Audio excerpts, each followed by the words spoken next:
Agora vai.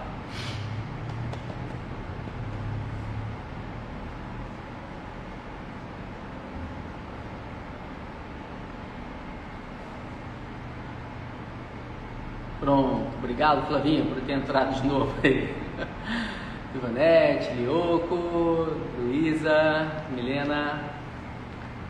Pronto. Aí, agora o doutor Rafael está atualizado. Legal. Celina, Anderson, Fernanda. Obrigado, gente. Obrigado aí pela paciência com a gente. Nós não somos muito da área high-tech, né, Rafael? Então a gente apanha um pouquinho aqui. Deixa eu convidá-lo para participar, que agora vai dar certo, se Deus quiser.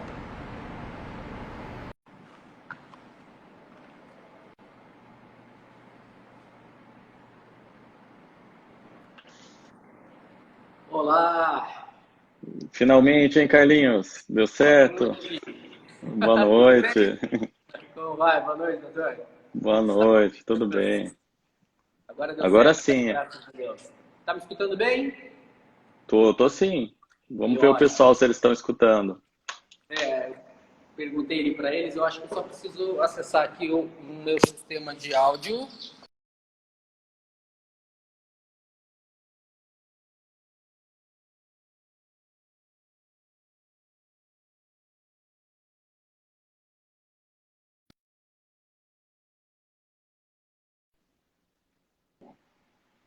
Acho que agora vai ficar melhor. Tudo certo, Rafa? Vamos lá. Deixa eu Vamos só sim. fazer um breve histórico aqui do currículo do Dr. Rafael. Dr. Rafael Tavares, médico ortopedista, formado pela UEL, especialista. Vamos falar de idade, né, Rafa? Nossos Não, cabelos não, isso pretos aí ali deixa pra não lá. nos... Deixa pra lá. Isso. Especialista em cirurgia de quadril, né, pela Universidade Federal do Paraná, membro da SOBOT, SBOT. Nossa SBOT, Brasileira de Ortopedia e Traumatologia. legal, e SBK, BQ? BQ, SBQ, Isso, quadril com Q. ótimo, e pai da Elisa. Isso, também. Tá no currículo, né? Tem que estar no É, currículo, né? Já passei minha colinha aqui. Então vamos isso lá, aí. doutor. Vamos falar um pouquinho de quadril, vamos falar um pouquinho sobre o nosso o ambiente de trabalho, né? Acho que mais do que o meu, o seu ainda, que é uma coisa tão comum dentro do seu ambiente, no seu consultório, na parte cirúrgica também, né? Se quiser fazer uma certa explanação aí, fique à vontade. Vamos aproveitar, Carlinhos, e explicar para o pessoal o que motivou a nossa live, né? A gente já tem Ótimo. um contato antigo e eu já fui aluno do Hoffman, então tenho propriedade para falar do método Pilates também, mas Bacana. como médico a gente tem sempre esse intercâmbio de eu encaminho pacientes para ele tratar e ele me encaminha pacientes para a gente diagnosticar, também fazer tratamentos.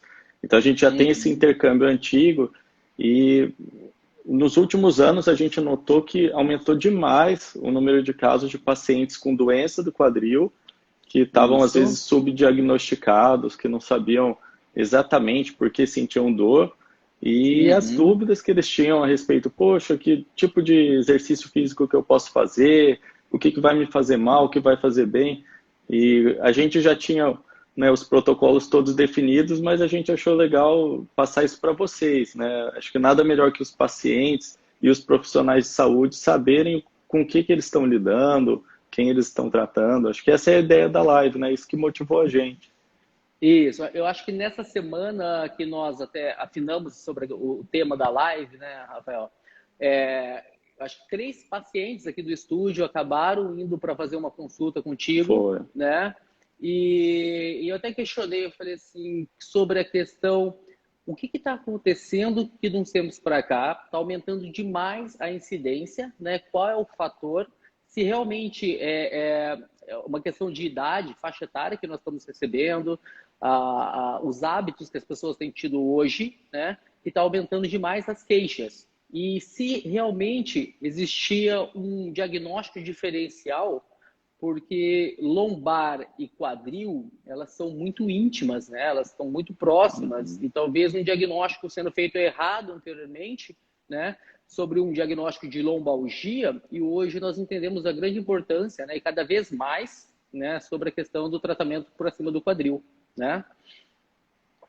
Sim, sim.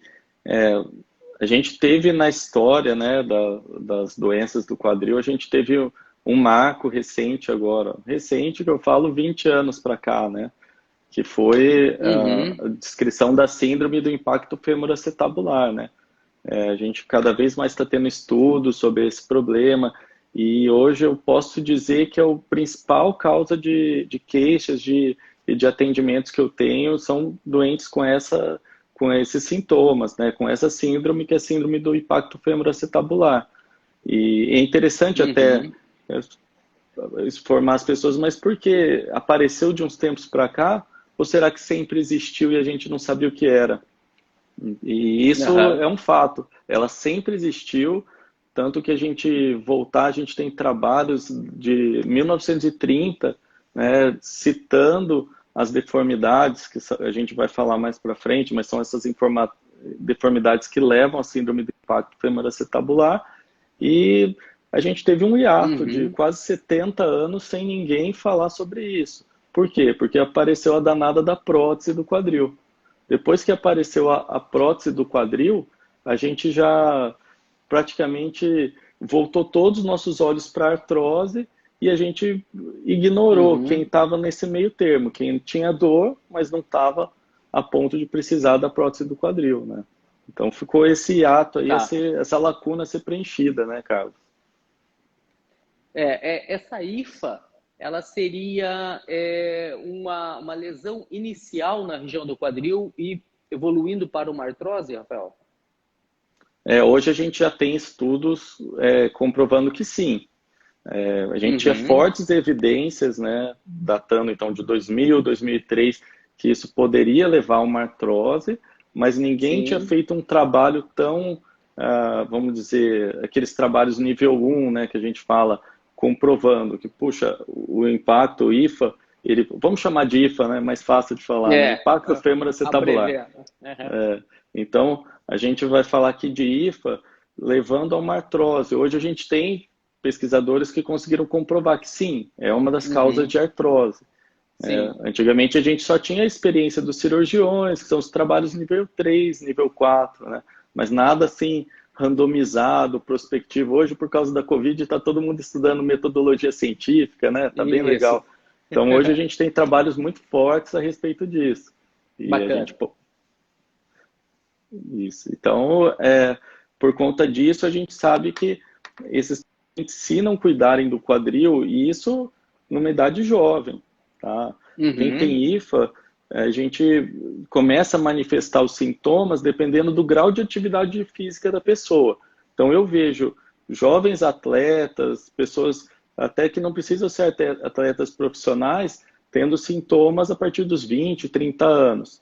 E eu vejo algumas pessoas tendo seus sintomas a partir dos 40, 50 anos, que é aquela época que a pessoa tinha uma atividade de vida mais sedentária, mais sem atividade física, aí arrumou um tempinho, se conscientizou, começou a praticar atividade física, mas sem alguma orientação, e uhum, começou a sentir as dores, né?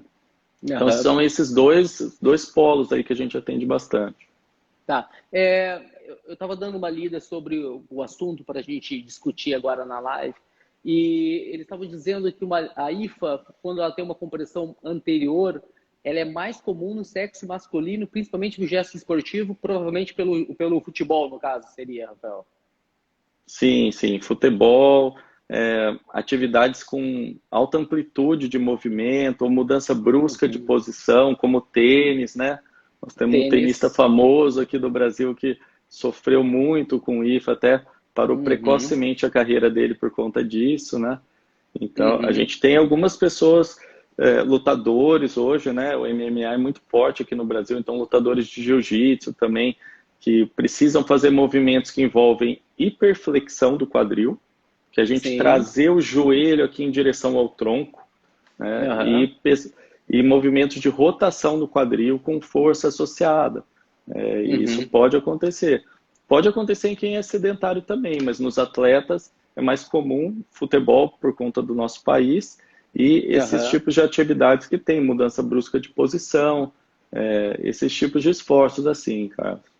Uhum. Esse tipo, posturas de trabalho também, né? Porque hoje nós estamos passando, as pessoas com 40 anos de idade, né, que eu acredito que deve ser o teu público-alvo também, elas estão trabalhando muito mais em estações de posição sentadas. Se você pegar os nossos pais, os nossos avós, principalmente, eles eram mais dinâmicos nos gestos de trabalho. No labor dele, era um agachar e levantar, eles não ficavam tanto tempo numa postura viciosa, né? E nós sabemos hoje um grande problema que é a posição de sedençação, a posição sentada devido à flexão podendo ser exacerbada na região do quadril. Você acha que também a postura de trabalho pode ser um fator dificultador também, um agravante? Sem dúvida, sem dúvida. E até uma das coisas que a gente trabalha muito na orientação dos pacientes. Porque Uhum, quem tem o IFA, ele não vai reclamar de dor, uma dor assim que vai levar para o pronto-socorro, não vai levar, não é uma dor incapacitante, que a pessoa precisa às vezes ficar internada. Não, é uma dor tipo incômodo. A uhum, pessoa refere. Então você citou o sexo masculino, né? Sexo masculino ele tem o mais comum é o CAMI, que é aquele fêmur alterado. Eu trouxe até um ajudante aqui para mostrar para vocês, tá? Do ah, que que a gente legal. está falando, Uma né? colinha. Uhum, Isso. Então a gente tem a articulação do quadril, acho que todo mundo vai ok. conseguir ver bem. Essa aqui é a cabeça do fêmur, aqui é a tacinha, o acetábulo, que faz o encaixe, e aqui é o Uhum, colo do fêmur, onde geralmente é o problema do homem, é um excesso de osso, é uma corcova nessa região. Tá? Esse é mais comum, então, em adultos jovens, homens e praticantes de atividade física tem a tendência a desenvolver antes os sintomas. Mas é um incômodo, uhum. Carlos, e a pessoa vai fazer um C com a mão. Ela vai agarrar o quadril e vai falar, doutor, eu sinto incômodo aqui. Faz o Czinho com a mão e mostra, vindo da virilha, que é essa parte da frente, até o glúteo, que é atrás. Esse é o sinal que a gente chama Aham. patognomônico, que define a dor do paciente. E Já aumenta muito facilita muito o diagnóstico só por esse gesto que ele coloca, que é bem comum mesmo, né? E às vezes eles falam, Tá. igual você comentou, eles falam, ó, a minha lombar tá doendo, e mostra ali e faz o Uhum. Czinho com a mão. Aí a gente fala, oxe, é o vizinho de baixo ali que tá doendo, não é bem a lombar. Hoje nós entendemos que, na verdade, tudo é muito interligado, né, doutor? Quando eu estou falando de quadril, quando eu começo a falar sobre lombar, se eu falo quadril, eu já começo a pensar também numa questão de joelho, porque uma alteração na articulação do quadril, eu posso levar meu joelho para um geno valgo ou um geno varo, né, que seria o valgo é aquele joelho posicionado em X, ou o varo é aquele conhecido como alicate, né, que as Uhum. pernas vão saindo. E a origem, ela pode estar muito importante na região do quadril. E antigamente, eu me lembro quando a gente pensava em protocolo de reabilitação de joelho na parte da fisioterapia, nós pensávamos muito em relação a quadríceps, é um desalinhamento do vasto lateral com o vasto medial. Quando surgiu o vasto medial oblíquo, né, foi um estudo muito grande em cima. E agora nós estamos entendendo a grande importância da observação do quadril, que ela pode resultar diretamente ou no desconforto na região da lombar, ou também um desalinhamento, uma desproporção de organização, né? A patela acaba saindo do seu sulco de trabalho, lá da região do joelho também, né? E tem todas as implicações, né? Hoje o pessoal do Uhum, joelho vai tratar um desbalanço de patela, igual você mencionou. Qual que é o músculo que é importante fortalecer, além do vasto medial oblíquo? É o glúteo médio, né? E o uhum. glúteo médio, se você tem algum problema no quadril, ele está sendo hipersolicitado, ele está inflamado, ele tem uma tendinopatia, está tudo bem relacionado mesmo. A biomecânica do glúteo médio ela tem uma grande importância nesse movimento de abdução do quadril, ou até mesmo causar uma estabilidade, uma marcha, né? Que faz com que você não tenha um deslocamento lateral do seu quadril para o movimento de caminhar. E no caso, quando você tem um processo inflamatório local, a tendência é que o seu glúteo médio ele fique hipersolicitado e gerando bastante tensões locais, né? Sim, sim. E é causa de dor, é fonte de dor. O IFA e as tendinopatias do quadril estão bem relacionadas, né? Isso a gente Hum, sabe, e a dor até a gente precisa isolar. Por exemplo, se a pessoa chega para a gente falando, poxa, eu tô com uma dor aqui na parte da frente só, perto da uhum, virilha, né? Eu tenho muito paciente, principalmente sexo masculino, falar, eu abri a virilha, né? Eu aham, machuquei e abri a virilha. A gente vai suspeitar que você já tenha alguma lesão articular no quadril.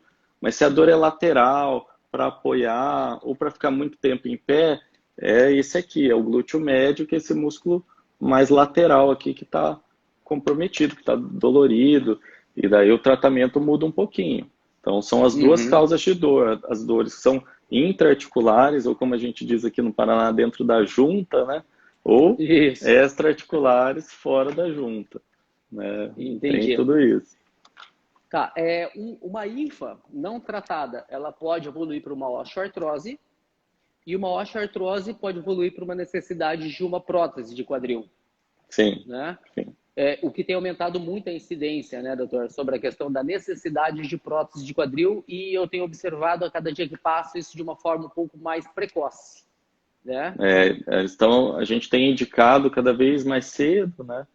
E até a Uhum, gente comenta com os pacientes que a indicação de prótese hoje é dada pelo paciente, né? Não é dada nem pelo uhum, raio-x, nem pela quantidade de dor. Tá? Mas por aham, que que a gente está indicando mais cedo? Porque melhorou muito o material que as próteses são feitas, né? A durabilidade delas. Antigamente uma prótese uhum, até durava mais tempo, mas a gente já condenava a pessoa. Colocou prótese de quadril, zero exercício físico. Você não vai fazer nada. Você aham, tem que cuidar da tua prótese como se fosse. E hoje não, hoje a gente sabe que não é uma prótese num paciente, é o paciente que tem a prótese. Mas muita gente tem prótese de quadril, tem artroplastia do quadril e está aí fazendo atividade física, fazendo academia, fazendo pilates, né? uhum, Você precisa da uhum. atividade física para os outros órgãos, para os outros sistemas, né? Não pode pensar só no osso. Antigamente o ortopedista pensava só no osso, né?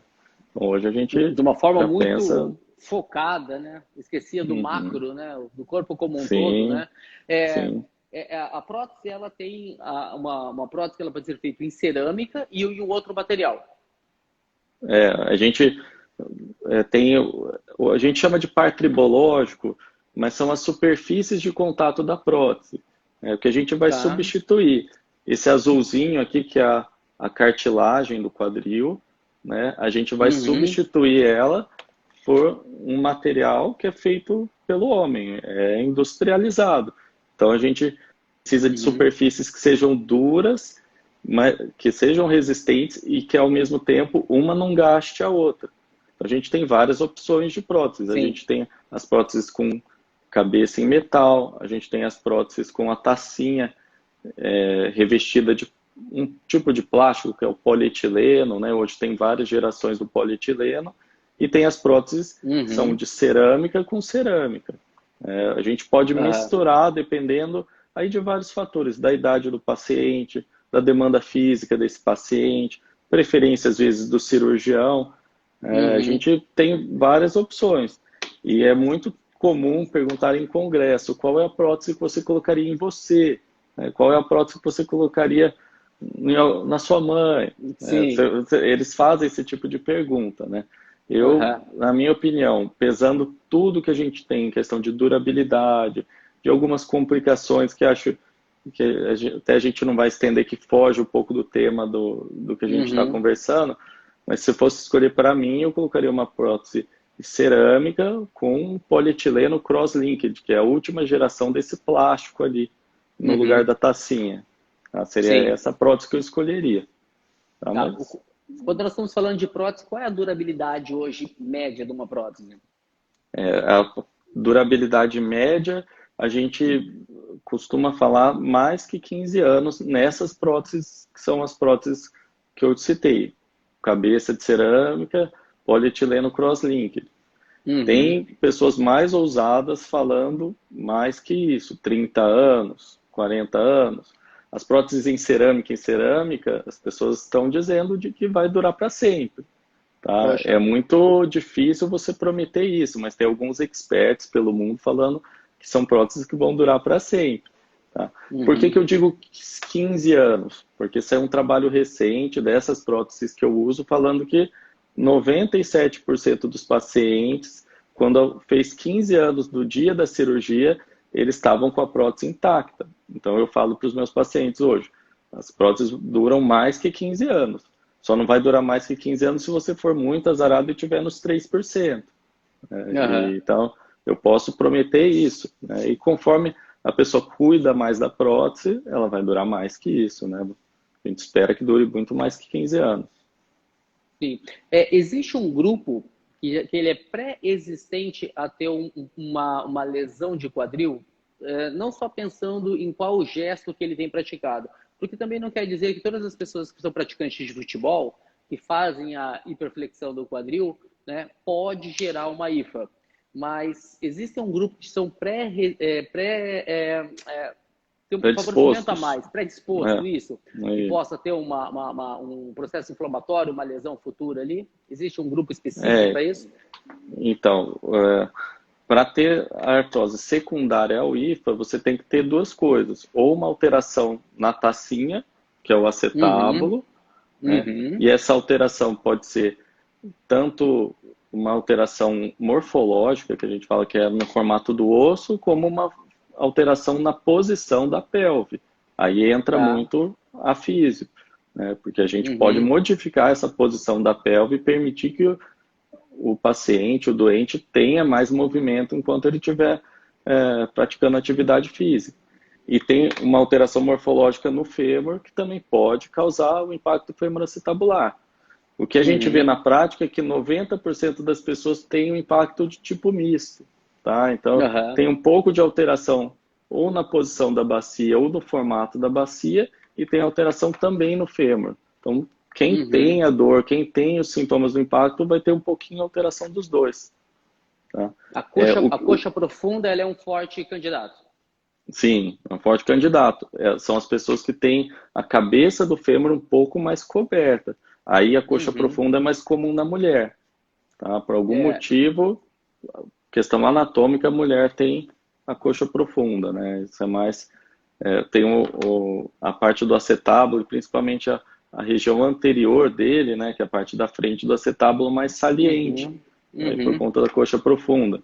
Aí a cabeça do fêmur, ao movimentar, vai ter um aham. choque, vai ter um impacto ali e vai causar dor, vai sentir essa dor e os sintomas que a gente já mencionou.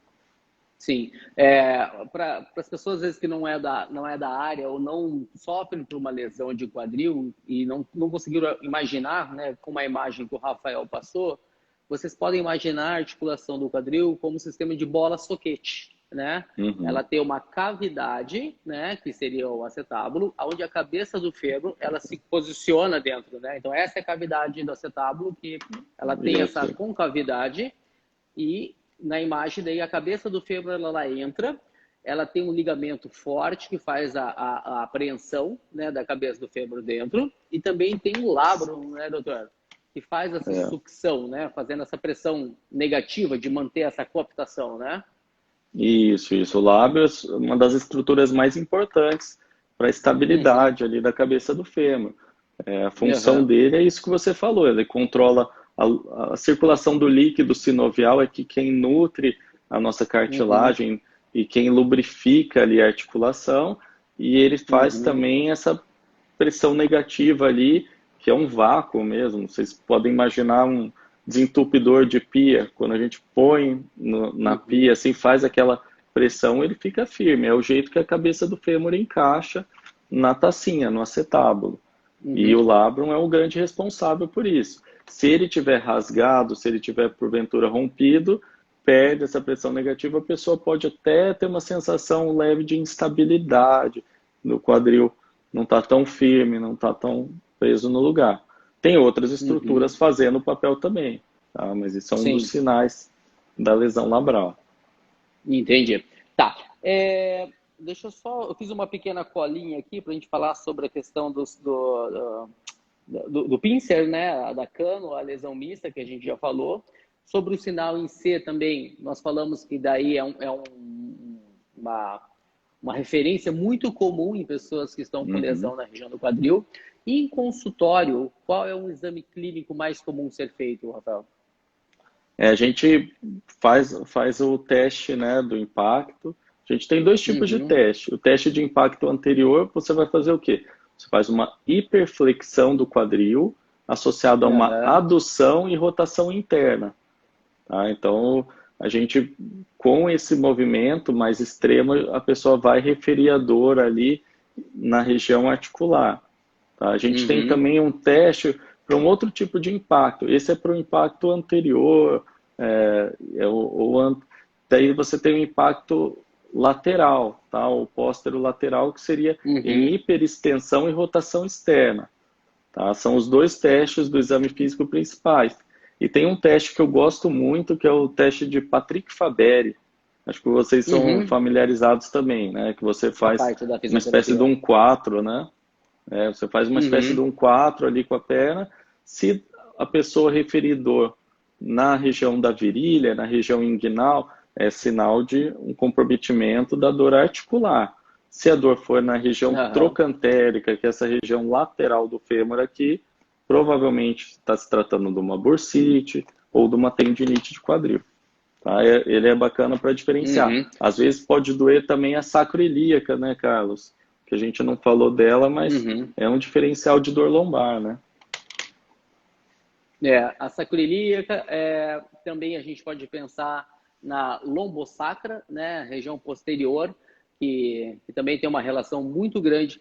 A gente volta sempre a dizer, né, que os diferenciais, né, os exames, o diagnóstico diferencial clínico, né, a extrema Uhum. importância de ter feito um exame clínico muito bem e escutar muito o seu cliente, né? A gente hoje tem uma dificuldade em, às vezes, escutar as queixas das pessoas e, às vezes, dar um pouquinho mais de tempo para poder entender o relato que ela vai te passar e você colocar a mão nas suas pessoas. Eu vejo um pouco aqui no ambiente de Pilates, às vezes a gente acaba esquecendo de todo o protocolo, né, de todas as visões que nós temos fisioterápica e coloca menos a mão na pessoa. Sendo que no momento da pandemia, hoje é até um pedido da parte da fisioterapia que a gente só realmente faça a intervenção manual quando muito necessário. Mas um bom diagnóstico é o que vai fazer também um bom tratamento, né? Sim. Porque a escolha dos meus exercícios dentro do ambiente de Pilates também faz com que eu consiga evoluir no quadro com o meu aluno para uma melhora, mas do lado ao contrário também, se eu não tiver um bom planejamento, eu posso evoluir para uma piora do caso do meu aluno, né? É isso mesmo. Você tocou num ponto sensível e remete ao objetivo dessa nossa live aqui, né?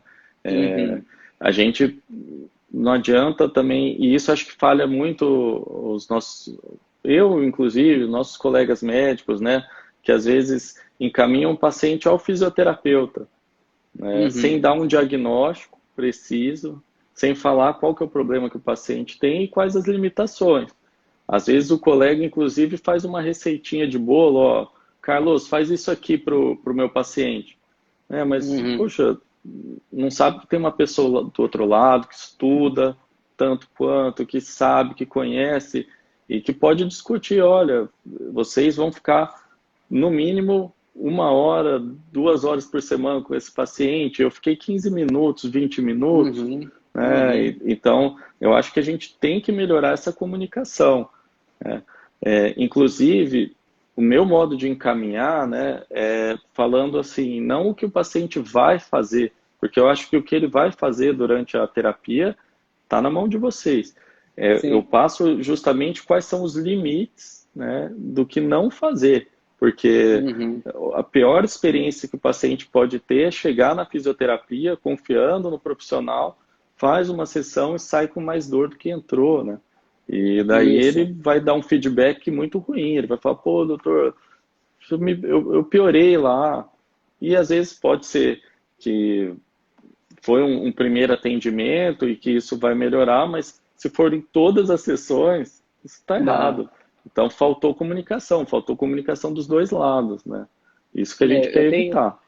eu tenho um excelente benefício, né, por ter um contato muito bom com o Rafael e quando a gente começa a falar um pouquinho de quadril e eu Uhum. encaminho o meu cliente, meu paciente para o Rafael, ele já, né, faz uma avaliação, um diagnóstico também, manda para um exame complementar, né, que a gente acabou não falando muito de exame complementar, né, Não, mas não a falou mesmo. radiografia, uma ressonância uma tomografia também pode ajudar e muito, né, mas ele tem como Sim, objetivo realmente de complementar, né, para a gente poder ver o que tem mais profundo ali, o que um exame clínico não conseguiu nos dar 100% de certeza ou nos não deu uma imagem tão real do que é o problema, né?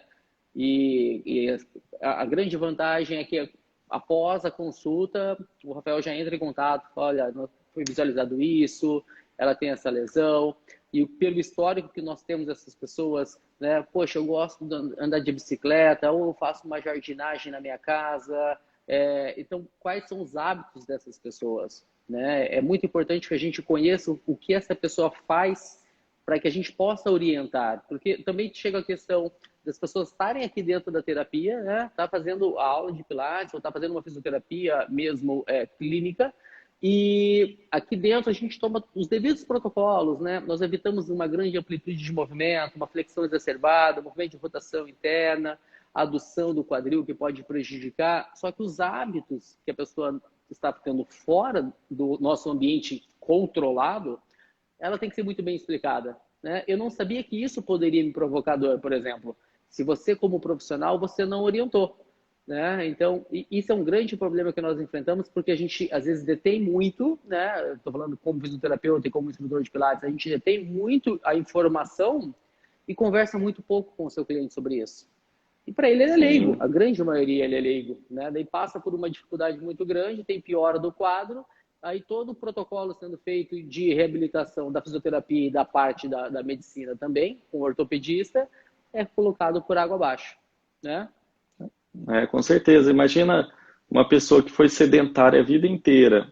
Aí Uhum, ela resolve tomar um passo super importante que é iniciar a atividade física. E daí ela uhum. começa a fazer uma atividade física, ela procura a gente e fala, poxa vida, eu era feliz e não sabia. Comecei minha atividade física, comecei a sentir dor. Eu comecei na hora errada, eu estou num lugar ruim. Então, isso é o que a gente não quer ouvir. A gente quer que a pessoa Não, continue gostaria fazendo sim. atividade física, mas, igual você falou, a gente tem que definir quais são os limites de segurança, né, para cada pessoa. A gente Uhum. não pode pôr todo mundo no mesmo pacote, né? Todos nós somos seres humanos diferentes. E a Sim, gente vai ter que se adequar a alguma limitação, a gente vai ter que adaptar, personalizar, né? A vantagem do isso. Pilates é isso, né? São turmas pequenas, eles conseguem personalizar o exercício para cada necessidade, né? Perfeito, perfeito. É esse outro objetivo e outro benefício que eu tenho de que toda vez que eu converso com o Rafael sobre isso, ele conhece o ambiente do método Pilates. Eu costumo dizer que o Pilates ele não precisa necessariamente ser uma técnica individual, mas realmente ela tem que ser personalizada. Né? Porque quando eu começo a pensar em protocolo, uma lesão de quadril por impacto, movimentos de 90 graus. Tem pessoas que elas vão fazer um gesto com 90 graus e se ela não tem um bom ritmo, eu estou falando até de um ritmo lombar, né, Rafael? Se ela não tem um movimento de retroversão quando ela vai fazer um determinado tipo de Uhum. agachamento, se ela tenta descer com movimento de hiperlordose em certos agachamentos, né? Agachamento que eu estou falando dentro do ambiente, mas eu estou falando também do agachamento, um simples fato de abaixar para pegar o seu sapato para colocar dentro de casa. Então, Uhum. ela precisa entender que eu preciso treinar essa pessoa a ela praticar uns gestos que realmente é funcional. O que para mim é funcional é você conseguir em casa colocar a sua cueca, você conseguir tirar o seu sapato. Então, para mim, isso é funcionalidade. Então, eu preciso entender qual é toda a estrutura que precisa ser trabalhado, não somente focar no quadril, mas pensar em todas as estruturas ao redor que vão favorecer também que ela consiga fazer um determinado movimento. E não tem receita de bolo, né, Rafael? Não tem, não tem. O que eu costumo orientar, né? Aí a gente acho que entra numa parte mais prática. É o que o Carlos falou. A flexão do quadril até 90 graus e cuidar muito dos movimentos de rotação associados. Eu acho que Uhum, o pessoal vai ter que levar para casa é o seguinte: atividade física não pode ser desempenhada com dor. Também eu acho que é super importante, porque tem pessoas que conseguem fazer os movimentos e logo depois do exercício sentem dor. Isso não é legal. Uhum, Durante o uhum. exercício, você sentir algum grau de fadiga, de esforço muscular, é super normal. Mas se você sentir aquela dor que te incomoda, por exemplo, chegando próximo dos 90 graus, ou exercendo algum grau de abertura de perna, que a gente chama de abdução, né, Carlos?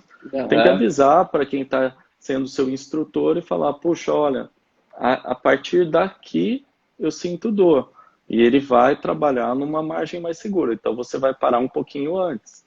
É, Eu não estou falando nada até agora de carga, né? A gente aham. não, a gente pode usar a carga a nosso favor, daí para compensar essa falta de movimento. Isso tanto para paciente que tem o impacto, como paciente com artrose. Dependendo da Uhum. sua limitação, você vai trabalhar um pouquinho menos de mobilidade enquanto está desempenhando atividade física e pode compensar isso com uma carga um pouco maior, né? Aí vai dar Sim. sensibilidade, né? A amplitude de movimento, né, que é até onde você consegue, por exemplo, estamos falando do agachamento, por exemplo, né? É, Sim, que é um ótimo você, exercício. você agachar até você ficar de cócoras, uma grande amplitude de movimento é um dos fatores que posso progredir, né? Mas se nesse Uhum. momento, devido à lesão do quadril, devido a essa dificuldade, esse impacto acetabular está sendo acontecido, eu posso reduzir essa amplitude do movimento, descer menos, né? Uma amplitude onde eu não chegue aos 90 graus, como colocado, mas o fator carga pode ser acrescentado, a quantidade de repetições pode ser acrescentado, a velocidade Sim, do exercício, né? O posicionamento das bases, né? Uma base mais alargada ou uma base mais estreita. Existem diversos outros fatores que eu posso evoluir com o meu cliente e não somente pensar na questão da amplitude. E se a gente não pode descer mais, né, Rafael? Vive-se bem, né? Meu sim, mundo não sim. acaba e essa atividade nunca mais vai ser para mim.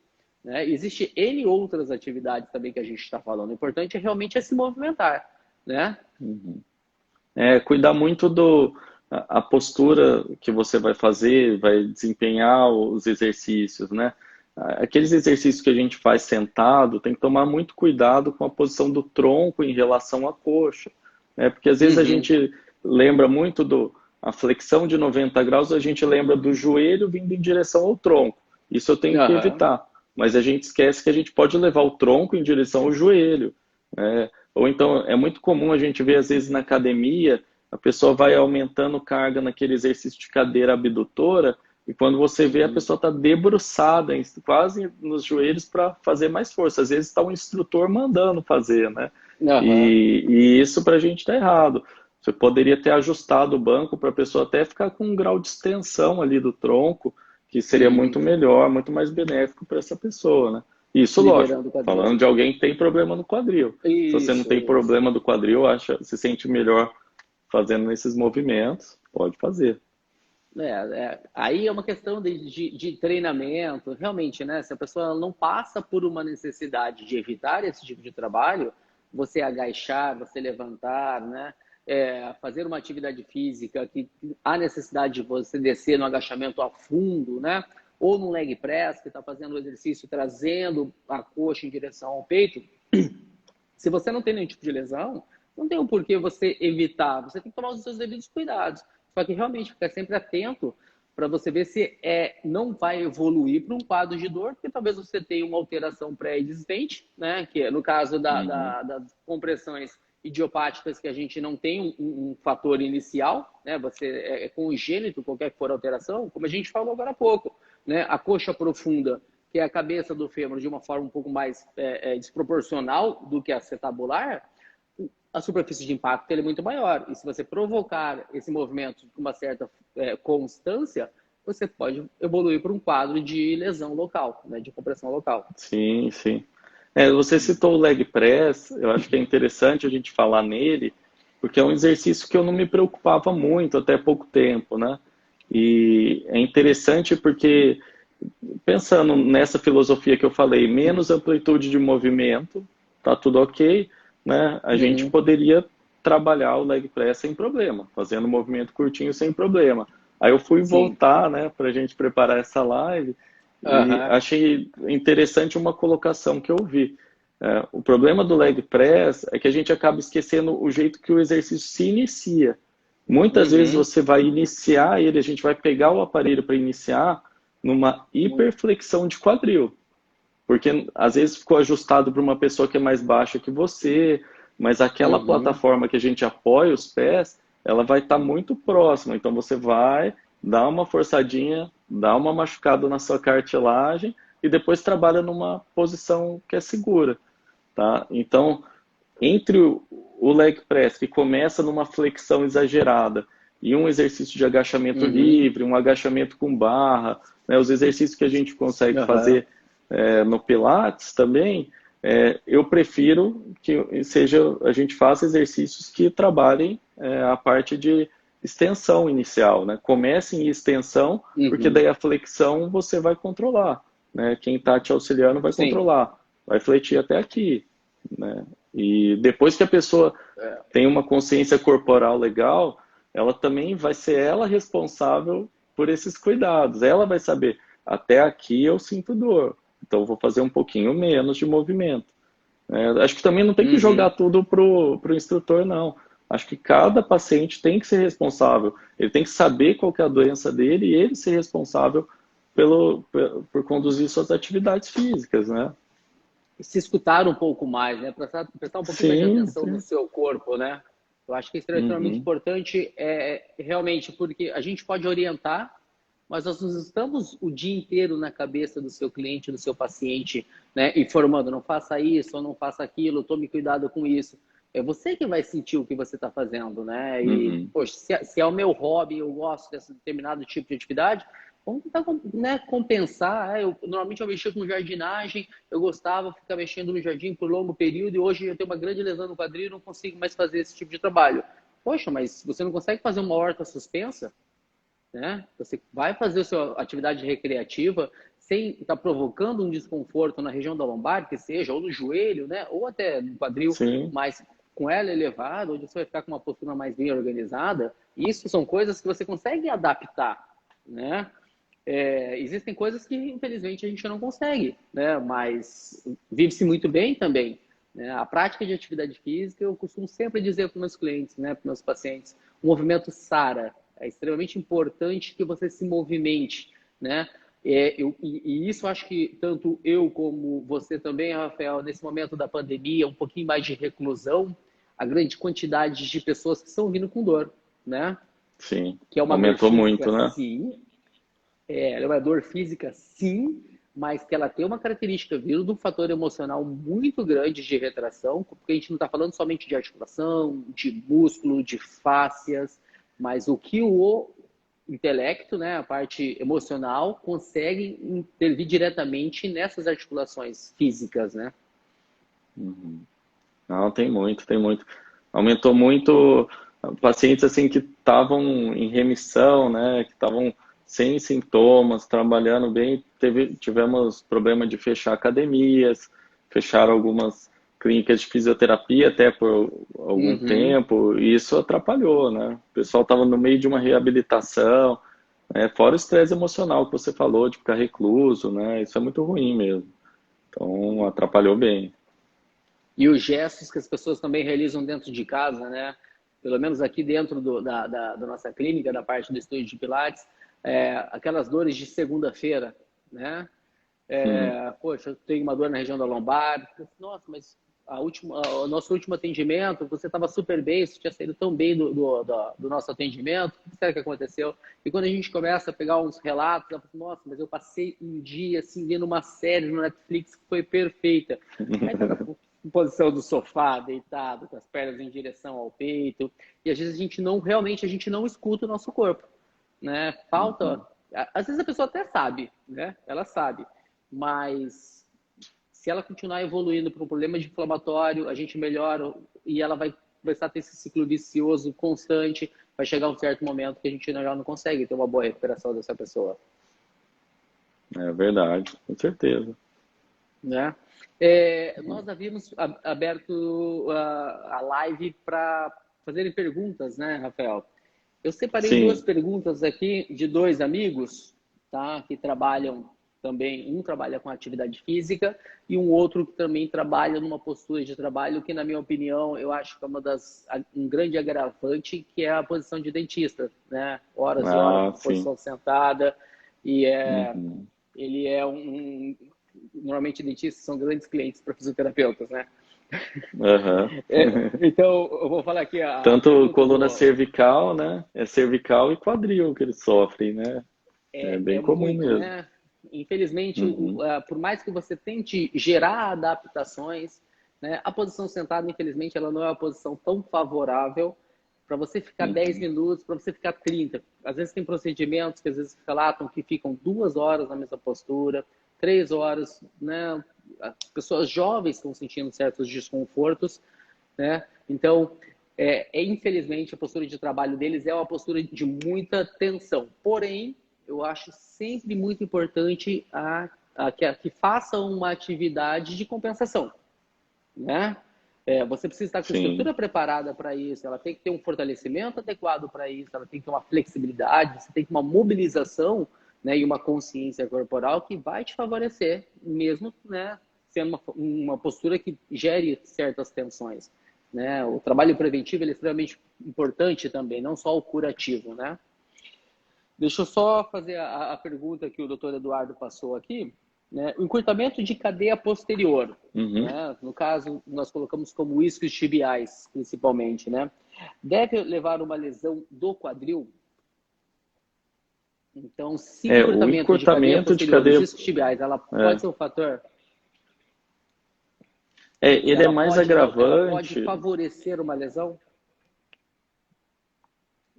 A gente está, acho que, meio com um delay aí, Carlinhos, mas Um o delay. encurtamento de cadeia posterior, ele geralmente ele dá ah, uma implicação maior na coluna lombar e nos joelhos, tá? No quadril ele não envolve Uhum. tanto, tá? No quadril a gente, lógico, precisa ter ele é envolvido na posição da bacia, mas até a gente prefere os isquiotibiais um pouco mais fortalecidos, né? Para você Uhum. poder aumentar aquele espaço de movimento anterior, né, para o impacto anterior, aí sim, aí os isquiotibiais têm valor, mas a retração deles não é tão importante. Para a coluna lombar e joelho, né, patelofemoral, sem dúvidas. Isso pode dar muita dor, pode causar problemas. Eu pensando de uma forma de complementação, doutor, uma retração de um isquios tibiais encurtado, né, eles estariam puxando a região da pelve para uma retroversão pélvica. Consequentemente, eu imagino que se nesse movimento do quadril, para um movimento de extensão do quadril, eu acho que eu tenho uma aproximação Ah, sim. muito maior do fêmur em relação à pelve, o que eu posso causar, quem sabe, esse impacto maior. Mas eu realmente Daí seria mais acredito isso. posterior, seria um É, impacto posterior. Mas ele não é tão descrito, viu, Carlinhos? Por e de isso eu uma nem forma chamei tanta secundária também, atenção. né? E de uma forma É. secundária, não um fator tão principal. Mas, na minha opinião, conhecendo, aí a gente volta a dizer sobre aquela situação que cada caso é um caso, né? O Eduardo fazendo Uhum. uma pergunta, eu sabendo que ele é dentista, né? Aí eu já penso que posição sentada tende a ter o encurtamento de discos tibiais, né? Da musculatura posterior de coxa, que é responsável pela flexão do joelho e também pela extensão do quadril como forma secundária. Mas a flexão do quadril indo em direção ao tronco, e o tronco também, né, como a gente havia dito anteriormente, indo em direção ao quadril, para qual for o gesto de trabalho, eu realmente acredito que também isso é um fator mais agravante mesmo do que encurtamento de iscos, né, Rafael? Não, e tem alguns pacientes que são dentistas, eu costumo recomendar um modelo de mocho, né, que Uhum. ele é em cela, né? Não é aquela Aham. banquetinha, ele é em cela e permite com que o dentista, o profissional, ele permaneça com o joelho mais baixo que o quadril. O Uhum. macete da gente lembrar dos 90 graus, ou um ângulo de 90, menor que 90 graus, é você estar sempre, enquanto você estiver trabalhando, estiver sentado, tá com o joelho numa altura inferior à do quadril. Tá? Daí você não vai estar naquela zona de impacto, na zona de lesão anterior. tá? E Uhum. esse mocho ajuda bastante nessa situação. Aham. Vamos falar agora uma coisa um pouco mais antiga. Eu não sei se a gente vê isso com tanta frequência, viu, Rafael? Eu sou novão ainda, eu acho que você também não tem uma lembrança muito disso, mas a utilização de carteira no bolso de trás, Ah, né? sim, sim, isso É, a gente vê bastante, vê bastante. Tem paciente que tem dor, queixa de dor ciática, né? E uhum. vai ver, às vezes, é a carteira no bolso que atrapalha, que isso todos são hábitos que a gente pode mudar, né? O E banco é do uma simples carro também, orientação para mudar essa conduta, né? é, Aham. o banco do carro muito baixo, né? O pessoal que usa carro baixo também me queixa muito. Isso é um também dos sinais que mais eles queixam assim pra gente de o carro ser muito baixo, na hora de entrar e sair do carro, sente a dor do impacto, né? Isso é super comum também, Uhum. né? Então, às vezes eu recomendo, ó, compra uma SUV, compra um carro mais alto. Se tiver condição, levanta o banco, né, do carro, Aham. né? Isso É. tudo, né? Aí O tem hábito de como cruzar remediar. o hábito de cruzar as pernas, né, quando está sentado também, né, essa rotação com flexão, que realmente vai passar a linha dos 90 graus, você vai ter uma compressão Sim, maior da sim. cabeça do fêmur sobre a articulação, então esse é um outro fator agravante. Tem mais uma pergunta que eu separei aqui, eu separei duas perguntas de amigos. Tem a pergunta do Bart, que ele é um personal trainer, né? Ele perguntou quais são os melhores exercícios para a liberação do quadril de treinamentos para membros inferiores. Né? Quais são os exercícios que considera que sejam os mais interessantes para serem passados para liberação, para soltura, né? Para relaxamento da região da musculatura da articulação do quadril, quando treina membro inferior. Né? Pilates É, entra? Pode falar ou não? opa, pode, sem dúvida nenhuma. Eu gosto muito de trabalhar nesse momento de liberação de quadril, quando a gente pensa num alívio da região.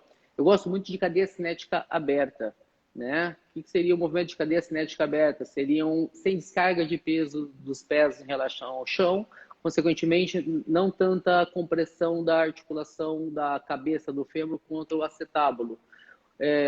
E se nós pegamos numa amplitude de movimento ampla, vamos colocar assim, que até 90 graus no meu quadril é sadio, abaixo disso, a gente trabalhar com cerca de 10 graus, 10% na verdade, da amplitude dele, que não gere tanta compressão. Né? E o feedback Uhum. sensorial da pessoa é extremamente importante também. Né? Esse movimento está lhe causando algum desconforto? Esse desconforto ele é uma dor local, assim como você se refere quando você entra no carro, quando você se vira na cama, por exemplo. Né? Então, o movimento de circundução coxo-femoral, né? Uma mão no joelho, deitado de barriga para cima, esse movimento de girar o fêmur num sentido, girar um fêmur no outro sentido, levando sempre uma atenção especial para a flexão do quadril, né? Para que não aumente a compressão anterior, e a adução também do quadril, para que eu não aumente ainda mais essa superfície de contato do fêmur contra a articulação, chocando um pouquinho mais. Mais liberação de trato iliotibial, né, Rafael? Que é essa banda É, lateral, né, da borda lateral da coxa aqui, que eu acho que é uma coisa extremamente importante. Eu só tomo um pouco de cuidado nessa liberação do trato iliotibial, que é essa borda lateral, porque a grande maioria das pessoas acabam fazendo ela com as pernas elevadas acima de 90 graus. Então eu estou cobrindo ah, um canto e sim, descobrindo o outro. Né? sim. Eu estou aliviando a banda lateral, que gera muita tensão, né? Mas estou gerando uma compressão na articulação da cabeça do fêmur contra o acetábulo.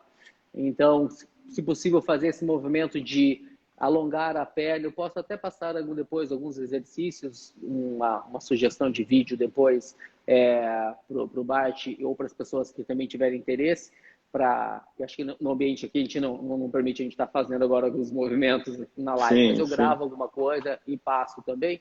Mas esse alongamento de trato iliotibial e estendendo um pouquinho mais a pergunta do Bart de soltura para que você possa fazer as atividades físicas, mas eu acho que fortalecimentos específicos, né, Rafael?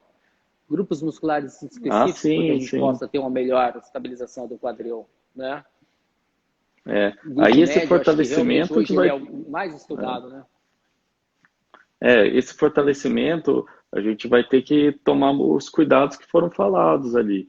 né? Uma opção para quem tem muita dor e tiver restrição de movimento, daí a gente está falando uma pessoa já com um grau de artrose, é trabalhar Uhum, exercícios com isometria, né? Então, a uhum. gente tem essa possibilidade, força elástica, a gente só trabalhar a contração do músculo sem movimentos, né, Carlos? Também é uma chance de Isso. fortalecer esses grupos musculares, mas sem passar do ponto, sem causar dor, né? O que seria o trabalho de isometria seria uma amplitude de movimento, onde nós colocamos, por exemplo, a ação contra a gravidade, né? Ou com um peso, né? Uma caneleira que seja, falando de quadril, ou um elástico como fortalecimento também, mas que ela se mantém em determinada postura por cerca de 5, 10 segundos, né? E evoluindo também. Então, quando a gente falou de evolução com amplitude de movimento, mas a evolução também sendo feito pelo fator de isometria em tempos, né, em segundos naquela postura, é um outro fator que pode Sim. facilitar também, né, no trabalho de reabilitação.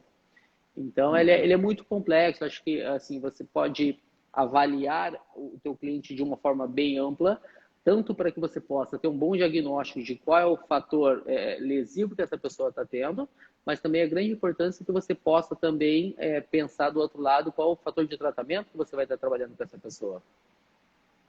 Verdade. Eu vi que chegou uma pergunta de uma atleta aí, não sei se você viu, É, a Larissa Sampaio. Tudo Larissa bom, Larissa? Sampaio. Eu comecei a É, praticar beach ela, tênis é, e por se tratar de um esporte novo, quais são os cuidados que eu preciso tomar para evitar uma lesão? Diga aí, doutor. então.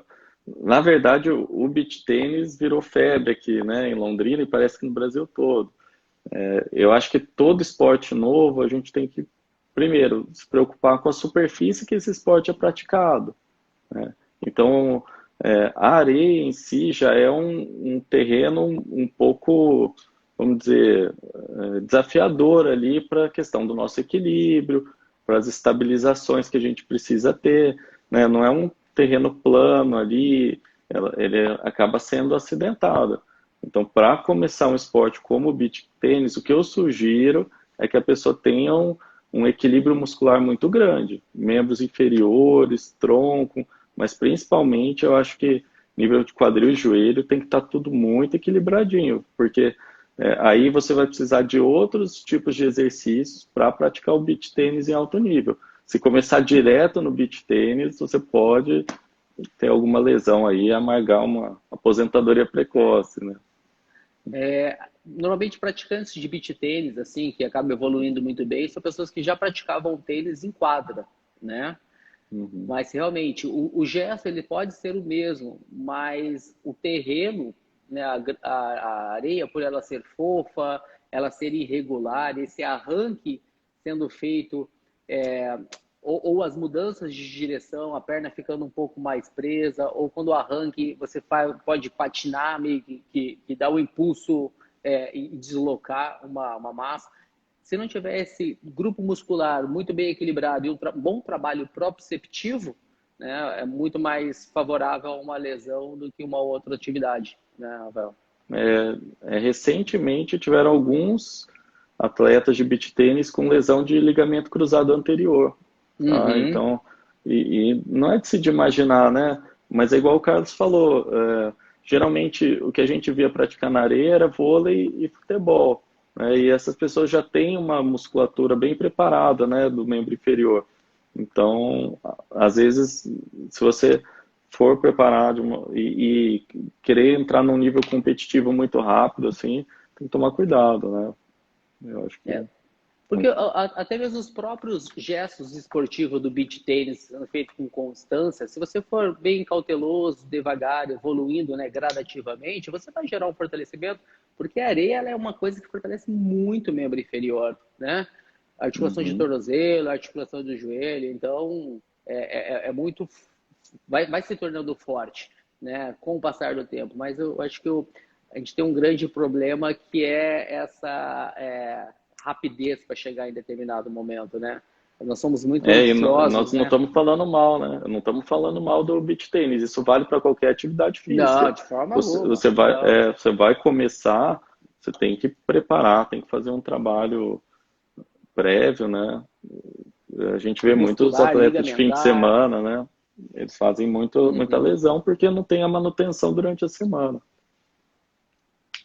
É isso aí. Eu acho que, Rafael, eu acho que a ideia realmente inicial era essa, né? E Uhum. entender um pouquinho sobre hoje essa grande visão que está se dando ao quadril, né? Hoje eu tenho diversos amigos que trabalham na área de reabilitação e o olhar que se tem ao quadril é de extrema importância, porque ele pode resultar em articulações próximas, como o lombar e articulação do joelho, né? E acho que mais do que ninguém mais adequado está falando sobre essa articulação tão estudada hoje do que você, que é um super profissional da área aí, um profissional super reconhecido aqui dentro da nossa cidade e região, né, meu amigo? Imagina, Carlinhos, obrigado aí pelo convite, né? Começou meio atribulado aí, estava sem atualizar meu aplicativo, mas deu certo no final. Espero que possa render frutos aí essa live. A gente tem muita coisa ainda para conversar, né? Nem entramos em Sim, cirurgia. sim. Não, É. não, Mas não. eu acho que é Nem. isso. Acho que se a gente for fazer uma síntese, né, eu acho que é Uhum. importante, muito importante, a comunicação do médico, paciente, fisioterapeuta com paciente, médico com fisioterapeuta. Se esse triângulo se Isso, fechar, tudo resolve, né? Tudo se isso resolve. mesmo, isso mesmo.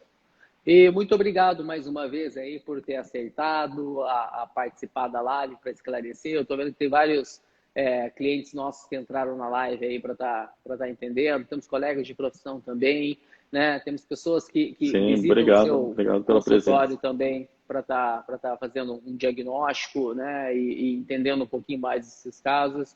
Eu acho que esse é o nosso grande dever de profissional da área da saúde, que é orientar essas pessoas, né, que talvez não seja tão comum esse tipo de conversa dentro do ambiente deles próximos, mas que às vezes uma dica, alguma orientação que a gente pode dar, e elas se sentam mais confortáveis também e possam também buscar os seus devidos tratamentos quando necessário, né? Perfeito, isso aí. Obrigado, obrigado por ser esse profissional assim tão atencioso, né? Todas as pessoas que passam pelo seu consultório assim sempre agradecem muito o formato do seu atendimento. Eu acho que também por ser um profissional que busca muito esse feedback da parte da fisioterapia, que como você falou, né? Quando a gente consegue cercar os três pontos, o cliente, né? O paciente, o fisioterapeuta e o médico, a qualidade do tratamento se torna muito mais bem planejado, né? Rafael, muito É obrigado. isso aí, Carlinhos. Não, então também vou fazer uma parte. Você falou Ah, bastante, né? Mas, claro, eu queria agradecer a você também, né? Que me ajudou numa época muito complicada de dor e desde então foi o que abriu as portas para eu começar o método Pilates, conhecer a que fundo, bom. né? E foi muito legal, foi muito especial e continuar sempre tendo esse intercâmbio. Eu vou continuar mandando muitos clientes para você, pacientes, clientes, porque você é um grande profissional, dá curso de Pilates aí em Londrina, né, e região, e sempre trazendo convidados, né, internacionais, difundindo o método. Eu acho que esse trabalho que você faz é muito bom, é muito legal. Queria mandar um abraço para minha esposa, que está assistindo também, né, para Carla, se estiver vendo também. Tá todo Acho que mundo senão aí, eu todo mundo. tô um puxão de orelha aí se eu não mandar. Obrigado, gente. Muito obrigado pela participação aí. Acho que a gente até estendeu um pouquinho mais do que nós havíamos conversado, né, Rafinha? Combinado, né? Mas a gente. Isso. Vamos falar o que sobre assunto? Acho que quando amigos sentam para conversar e são dois profissionais de áreas, assim, o assunto flui de uma forma muito natural. Meu amigo, Então muito tá bom. obrigado mais uma vez. Um beijo para a família aí Imagina. também. Né? Fique com Grande Deus abraço aí. e, se Deus quiser, em breve a gente se vê novamente. Vou tentar deixar essa live gravada, tá? As pessoas que não tiveram Ô, show de oportunidade de bola. estar vendo aí, que depois ela possa ver com mais calma. Uma boa noite a Então tá todos bom. aí. Um Rafa, abração. obrigado mais uma vez. Fique com Deus. Tchau, tchau. Tchau, tchau.